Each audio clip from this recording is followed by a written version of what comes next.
এগুলো canteen, ইসদমার canteen. এগুলো 1 থেকে 12টা ক্যান্টিন আছে। এদিকে উজুখানা আছে, ইস্তেঞ্জা আছে।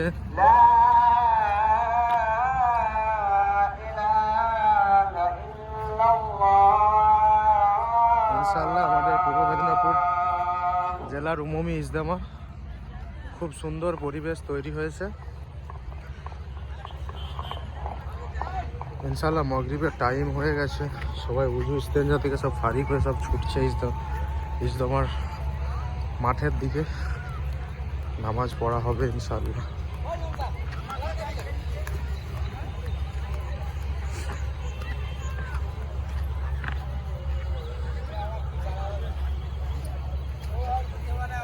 ইনশাআল্লাহ প্রচুর মানুষের ব্যাপার, প্রায় 20-50 হাজার মানুষ হয়ে যাবে আশা করা যায়।